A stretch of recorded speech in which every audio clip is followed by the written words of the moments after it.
Ah, olá, bem-vindo e bem-vinda a mais um episódio do Território Ciberus, o podcast oficial da editora Ciberus.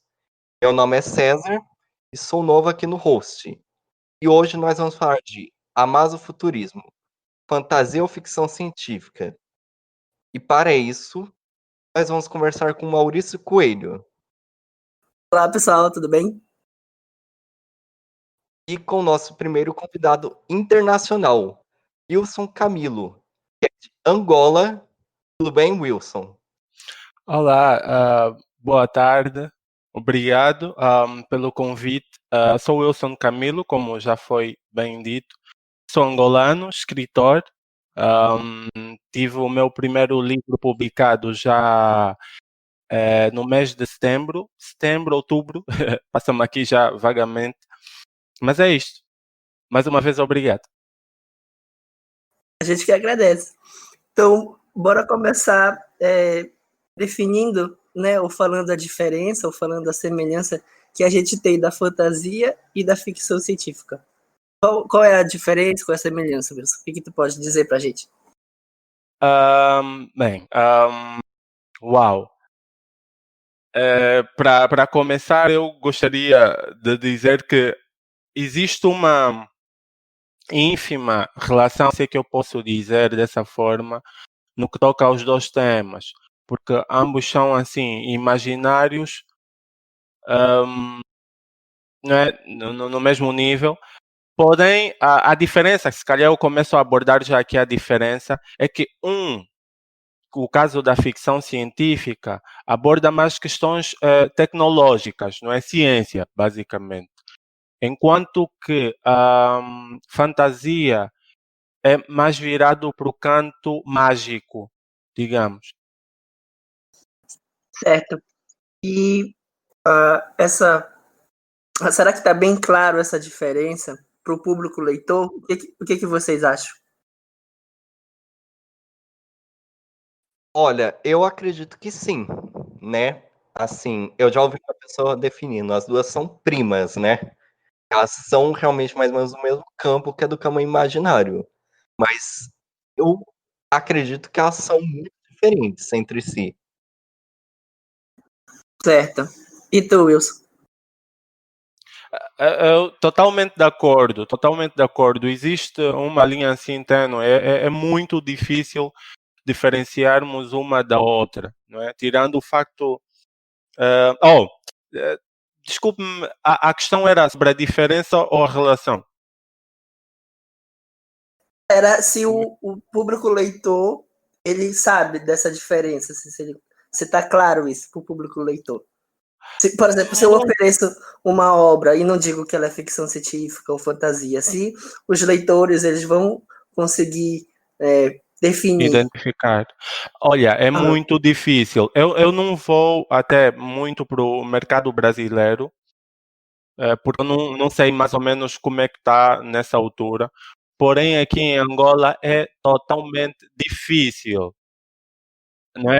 Principalmente por causa dos subgêneros que cada um destes gêneros literários tem, não é? É mesmo muito difícil diferenciar um do outro e muitas das vezes há necessidade de, como escritores, autores, deixarmos claro isso em algumas pessoas. Algumas vão, né, entendendo ao longo do tempo. Porém, muitas das vezes há a necessidade de deixarmos claro. Entendi.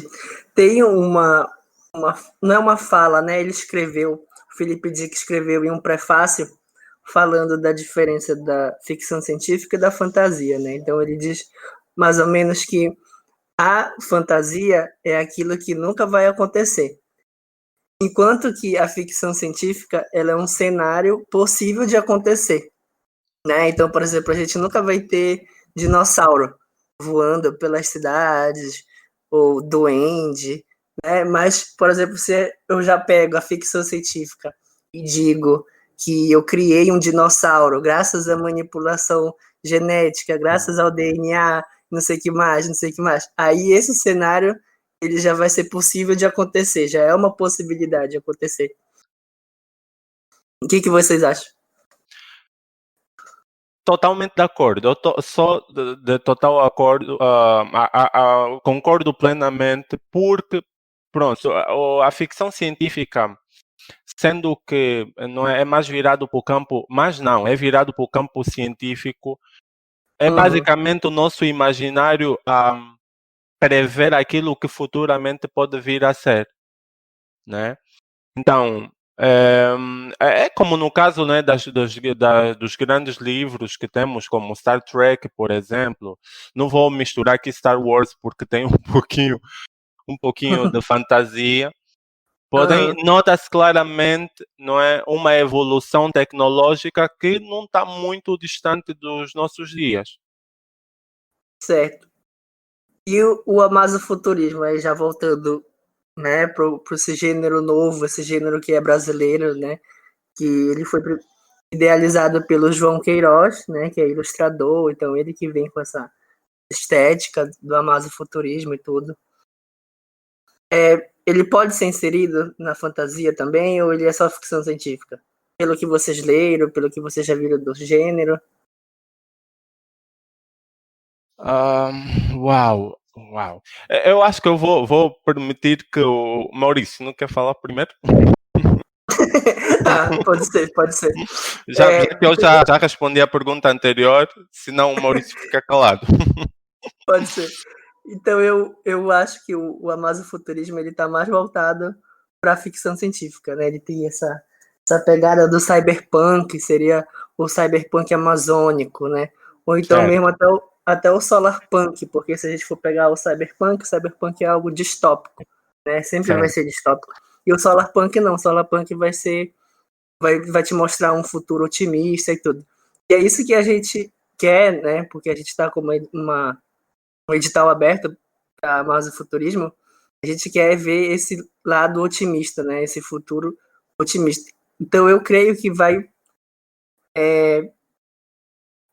ser ficção científica somente, né? Não fantasia. E deu para entender? Deu sim, deu sim. Posso. Sim.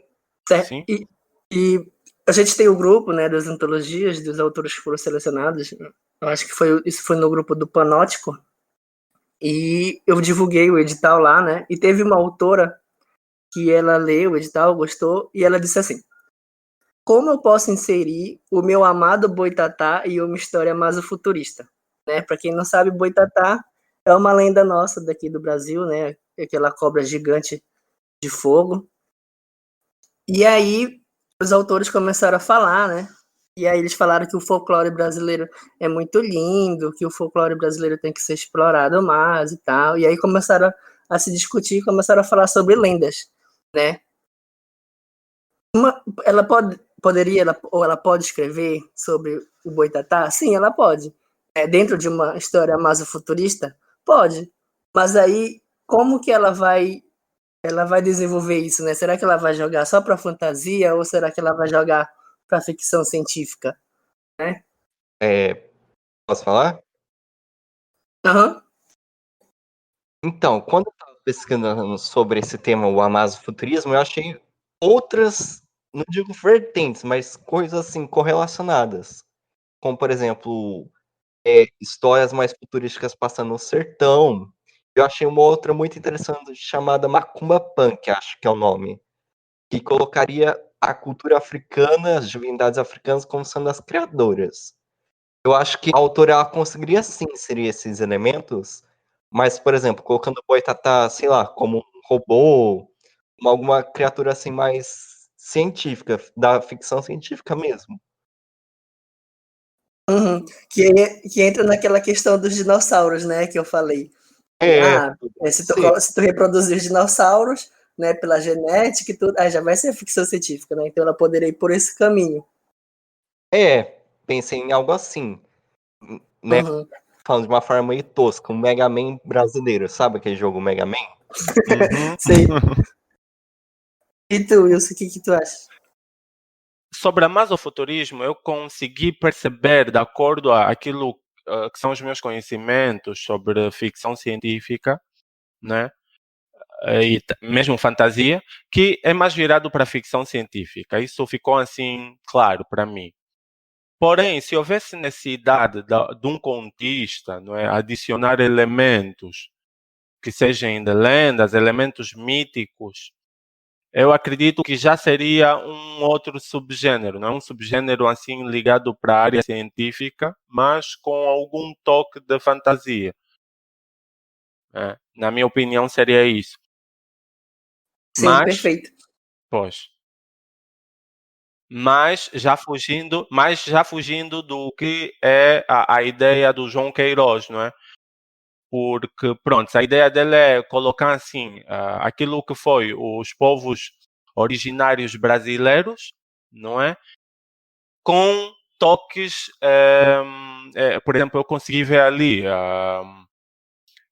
corpos com metade tecnológicos, robôs, assim, meio robôs, meio humanos, basicamente. Então, é mais virado para a ficção científica mesmo. Sei que divaguei um pouquinho aí, mas pronto, era basicamente isso. Não, tá. Foi ótimo, foi ótimo. Ok. E se a gente fosse lembrar do gênero Weird, né? Quando começa o Weird, que tem a Certo. Weird Tales, é assim também, né? O que eles pediu? Eles pediu Weird. Ah, mas o que é Weird? Aí vai ter elementos de fantasia, vai ter elementos de ficção científica, vai ter horror, né? Tudo misturado. Exatamente isso. É isto. O que mais vocês gostariam de acrescentar, de falar? Então, posso falar? Quando você me mandou esse tema, Maurício, eu achei muito interessante, eu percebi quanto eu sou limitado dentro das minhas ideias. Que eu nunca tinha parado para pensar essas coisas, né? Apesar de que eu pesquiso, porque assim, eu sou praticante de religiões, enfim, mais pagãs, e eu pesquiso muito sobre cultura, sobre deuses. E já me veio antes de pesquisar sobre a nossa cultura indígena. Porque o folclore brasileiro, ele é muito rico. Só que assim, eu acabo não achando muitas coisas. Né, eu achei, sim, alguns mitos, mas nunca é muita coisa, assim, que eu consigo achar. Então, esse tema para mim foi muito interessante. Foi algo que expandiu muito a minha cabeça. Sim, é muito lindo, né? Eu acho Pô, perfeitas as ilustrações do João Queiroz. Pós, e tanto que eu fiquei um pouquinho com inveja. Eu digo isso porque os grandes escritores que temos aqui, por exemplo, em Angola, não é? Eles são muito apologistas da ideia de que nós devemos escrever mais sobre a nossa cultura e menos questões sobre ficção científica, fantasia do gênero mitológicos, por exemplo, principalmente o tipo de mitologia que escreves. Eu achei super interessante porque eu achei uma relação sobre o que João Queiroz criou e aquilo o que são os contos que eu faço, né? Porque houve algumas críticas por parte dele, ou por parte das ilustrações. Alguns diziam que, sendo a cultura, virando mais para a cultura brasileira, era suposto não se usar braços de ferro e tudo mais, era mais para madeiras. Eu não sei se vocês conseguiram ver isso nas vossas pesquisas. Sim, eu vi. Eu Pois, vi no vídeo. pois, O professor era Alexandre. isso, era mais justo usar braços de madeiras e tudo mais. Eu acho isso um pouquinho, não sei se posso dizer, mas absurdo, porque é mesmo a partir desses instantes em que limitamos o autor, né? Eu me sinto às Sim. vezes limitado aqui no meu país porque acreditam que eu só devo escrever sobre a cultura angolana assim no verdadeiro sentido, né? E por acaso me identifiquei muito com essa criação de João Queiroz e foi ótimo mesmo ter feito essa pesquisa. Muito bom. Saiu agora o coletivo Visagens lançou uma obra chamada Encantarias, Histórias de uma Amazônia Futurista, né? Que aí ele vai pegar esses elementos São vários autores que vão pegar esses elementos do amazofuturismo. Está disponível de graça. Né? Depois, quem quiser conhecer mais o gênero, o subgênero, pode dar uma olhada lá. E tem também a revista Tricerata, né, que a segunda edição foi toda voltada ao amazofuturismo. Então, a gente tem 2 matérias do subgênero e tem um conto lá também disponível de graça. Sou super fã. Aliás, me tornei fã do amazofuturismo. Então é isso. Obrigado por participarem. Obrigado por estarem nos ouvindo. E até o próximo episódio. Obrigado. Abraços a todo mundo. Foi um prazer ter participado desse podcast. Espero ter uma próxima. Obrigado pelo convite, gostei muito de participar. Também espero estar em um próximo. Valeu. Tchau, tchau. Tchau. A assinatura recorrente do Catarse, que vocês poderão ajudar a revista. Fábio. Então, Fábio, muito obrigado. Fábio Silva Costa. E ele foi selecionado para a antologia Panóptico, né? Então, Panóptico. Então, vocês em breve vão poder ler aí uma obra dele. E ele tem vários projetos de ficção científica. Dentre desses projetos, ele tem um projeto de retrofuturismo, que são contos de retrofuturismo que ele quer fazer, né? Então, muito em breve vocês terão essa antologia aí também de retrofuturismo.